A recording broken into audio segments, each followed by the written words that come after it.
নমস্কার, কেমন আছেন আপনারা সবাই? আশা করছি আপনারা সকলে খুব ভালো আছেন এবং সুস্থ আছেন। একটু আড্ডার একটি নতুন ব্লগে আপনাদের অনেক অনেক আজকে স্বাগত। অনেক কিছু পড়েছে, এই যে পরের সংখ্যা লিখেছে, সমান অসমান চিহ্ন দিয়েছে, কাউন্ট করে লিখেছে, তাই তো? আবার এখানে কি করেছে, বড় সংখ্যাতে গোল দিয়েছে, যোগ করেছে, তাই তো? কিছু যোগ করা শিখে গেছে তো। তারপর এখানে রসগোল্লা করেছে, আবার রসগোল্লাটাকে খেয়েও নিয়েছে, তাই তো? রসগোল্লা করে খেয়ে নিয়েছিস তো? হ্যাঁ, ওটাকে। আজ রবিবার, কিন্তু সকাল বাজে এখন প্রায় 10টা। তো সকাল সকাল আজকে পুচুকে পড়াতে বসেছি। ও বাড়িতে প্রচণ্ড বদমাইশি করছিল, তাই ওকে একটু বই খাতা নিয়ে বসিয়েছি। জানেন তো, গতকাল সন্ধ্যার থেকে কারেন্ট নেই, কারেন্ট অফ হয়ে গেছে। কোথাও একটা তারে সমস্যা হয়েছে, কোথাও একটা তার পুড়ে গেছে, কারণ গতকাল প্রচণ্ড ঝড় বৃষ্টি হয়েছে। সরি, ঝড় হয়নি, মানে প্রচুর বিদ্যুৎ চমকাচ্ছে আর বাজ পড়েছে। তো সকাল থেকে আমার সেই জন্য কোনো ভিডিও শ্যুট করা হয়নি, আসল কথা ফোনে চার্জ ছিল না, তাই করা হয়নি। তো এই দেখুন, সকাল সকাল সব কিছু রান্না হয়ে গেছে। আজকে রান্না হয়েছিল আমড়া দিয়ে টকের ডাল, সর্ষে ফোড়ন দিয়ে, আর ওই ছিল ঘি করলা আর চাল কুমড়ো ভাজা, মানে যেটা ছাঁচি কুমড়ো আর কি, সেটা ভাজা হয়েছিল। আর লাউ হয়েছিল ইলিশ মাছের মাথা দিয়ে, আর এই যে ইলিশ মাছ ভাপা। এখন বাজে 11টা। আর গতকাল সন্ধ্যে 6টার সময় কারেন্ট গেছে, আর এতক্ষণে এসেছে কারেন্ট। এই যে একটু পাহাড় হাওয়াতে এতক্ষণে বসে একটু শান্তি হচ্ছে। গতকাল রাত্রে যে কি কষ্ট হয়েছে ওই গরমের মধ্যে, 6টার থেকে আজকে এখন সকাল 11টা, এতক্ষণ যাবৎ কারেন্ট ছিল না, এতক্ষণে এসেছে। এবার যাব কলে জল ভরতে, কারণ জল সব শেষ হয়ে গেছে। আজ তো রবিবার, আগের সপ্তাহে রবিবার উপরের দিকগুলো সমস্ত কিছু ঝাড়াঝুড়ি হয়েছে। আজকে ভাবছি খাটের নিচটা পরিষ্কার করব। আর এই যে খাটের নিচে ছিল পেঁয়াজ, পেঁয়াজটা যখন ওঠে তখনই প্রায় অনেকটা করে কিনে রাখা হয়, আর একটু বেছে টেছে রেখে দিলে এই পেঁয়াজটা কিন্তু সারা বছর না চলেও বছরের অনেকটা সময় কিন্তু চলে যায়। কারেন্টটা তো এসেছে, তাই ভাবলাম জলটা তুলে নিই, কী জানি কখন আবার চলে যাবে। কিন্তু অবশ্য চলেও গিয়েছিল। ভয়েসটা তো আমি পরে করছি, তো সেই কারণেই গল্পটা আপনাদের বলছি। প্রায় আধ ঘন্টা মতন কারেন্ট ছিল। আধ ঘন্টা পর কারেন্ট সেই আবার যাচ্ছে আর আসছে, যাচ্ছে আর আসছে। অনেক অনেক ফেজে থাকছে না, আবার কিছু ফেজে থাকছে, এরকম ব্যাপারটা হচ্ছিল। তো কারেন্টটা স্টে যখন করেছিল তখন বাজে ওই দুপুরে 1টার থেকে কারেন্টটা মোটামুটি স্টে করেছিল, আর তখন যাতায়াত করেনি। তো চলে এসেছি এদিকে ঘরগুলো একটু তলাগুলো পরিষ্কার করতে। খাটের তলাতে এমনিই আমার পরিষ্কার পরিচ্ছন্ন থাকে, কিন্তু এই কয়দিন পরিষ্কার তো একদমই করা হয়নি, সেই কারণে এই অবস্থা। দেখেছেন খাটের তলার থেকে কত নোংরা বেরোলো। তো আমার তো যেহেতু ধুলোতে অ্যালার্জি, তো খাটের নিচে আমি ঢুকতে পারিনি, বা ঘরের ঝুল টুলগুলোও দেখেছেন অমিতই পরিষ্কার করে, আমার করতে পারি না।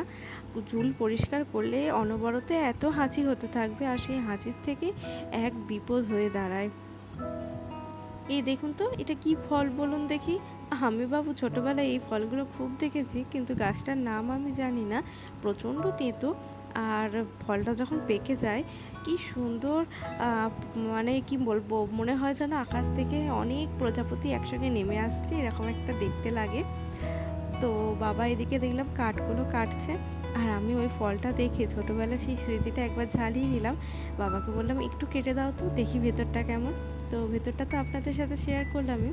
আকাশের দিকে তাকিয়ে দেখুন, জবা গাছের লাল জবা, সবুজ গাছ, আর তার উপর আকাশের রং নীল, এত সুন্দর কম্বিনেশন লাগছিল, সারাদিনের ক্লান্তি যেন মনে হচ্ছিল কোথায় চলে গেছে। এই জিনিসটা কি বলুন দেখি?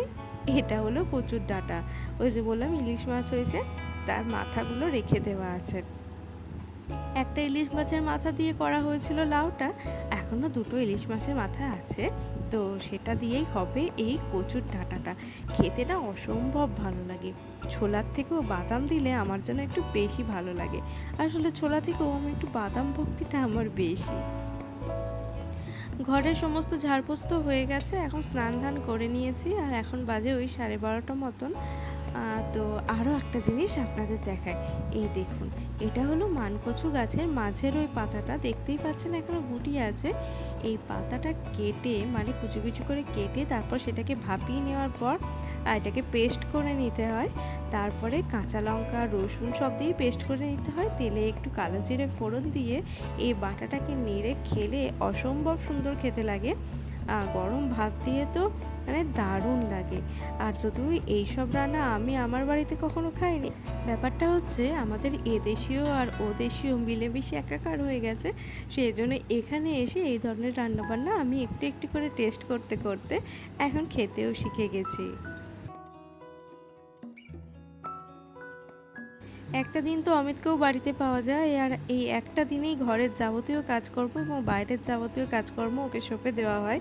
তো প্রচণ্ড বিরক্ত হয়, কিন্তু কি করবে, ছাড়ছুড় নেই, ওকে করতেই হয়। এখানে দুটো পেঁপে গাছ হয়েছে। পেঁপে গাছগুলোতে না এই কলা পাতাগুলো এত আওতা হয়ে যাচ্ছে যে পেঁপে গাছগুলো বাড়তে পারছে না। আমরা গ্রামেই থাকি, আর গ্রামের বাড়িতে যদি একটা পেঁপে গাছ না থাকে তাহলে কি হলো, গ্রামের মানুষের বাড়িতে এই অর্ধেক জিনিসই কিন্তু ঘরে এদিক ওদিক করে লাগিয়ে বেশ হয়ে যায়। এখন বেগুনের কি দাম বলুন দেখি, আর কাঁচা লঙ্কারও কি দাম, কিন্তু এই ঘরের গাছে বেগুন আর কাঁচা লঙ্কা দিয়ে কিন্তু দিব্য আমাদের রান্না বান্না চলে যাচ্ছে। আমাদের সবারই স্নান ধান হয়ে গেছে, শুধুমাত্র অমিত আর বাবারই হয়নি। অমিত এদিকে কাটছে আর ওকে একটু হেল্প করে দিচ্ছিলাম।